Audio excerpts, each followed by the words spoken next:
Hello friends, இன்றைக்கி நம்ம நெய் சோறு தான் செய்ய போகிறோம். வாங்க எப்படி செய்கிறதுன்னு பார்க்கலாம். இப்போ ஒரு பாத்திரத்தை அடுப்பில் வச்சுட்டு அதில் நெய் சேர்த்துக்கலாம். நெய் கூடவே தேங்காய் எண்ணெயும் சேர்த்துக்கலாம். இப்போ தேங்காய் எண்ணெய் சூடானதுக்கப்புறமா பட்டை வகையிலலாம் சேர்த்துக்கலாம். அதெல்லாம் பொரிஞ்சதுக்கப்புறமா பச்சை மிளகாய் இந்த மாதிரி நீல வாக்கில் கட் பண்ணி சேர்த்துக்கலாம். இது கூடவே வெங்காயமும் சேர்த்துக்கலாம். நீல வாக்கில் கட் பண்ண வெங்காயத்தையும் சேர்த்துட்டு அதையும் நல்லா வதக்கிக்கலாம். வெங்காயம் கொஞ்சம் நேரம் வதங்கினதுக்கப்புறமா இது கூட இஞ்சி பூண்டு பேஸ்ட்டு சேர்த்துக்கலாம். இஞ்சி பூண்டு பேஸ்ட்டு பச்சை வாசனை போனதுக்கப்புறமா இது கூடவே ஒரு தக்காளி சேர்த்துக்கலாம். தக்காளியை சேர்த்து அதையும் நல்லா இது கூடவே வதக்கி விட்டுடலாம்.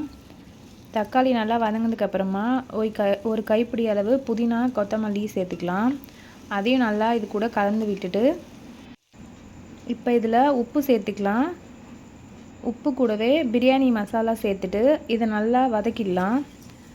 இது நல்லா வதங்கினதுக்கப்புறமா இது நல்லா வதக்கி விட்டுட்டு இதுக்கு தேவையான தண்ணியும் சேர்த்துக்கலாம்.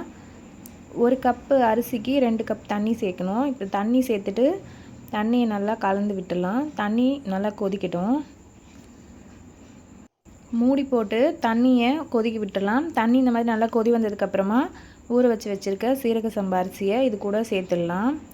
அரிசியை சேர்த்துட்டு உப்புலாம் நல்லா செக் பண்ணிவிட்டு சிம்மில் வச்சுட்டு மூடி வச்சிடலாம். திரும்பவும் இதில் நடுவில் 2-3 டைம் எடுத்து கலந்து விட்டுட்டே இருங்க. இந்த மாதிரி தண்ணியும் அரிசியும் சமமாக வந்ததுக்கப்புறமா இதில் மேலே நெய் சேர்த்துட்டு இதை மூடிட்டு தம் போட்டுடலாம்.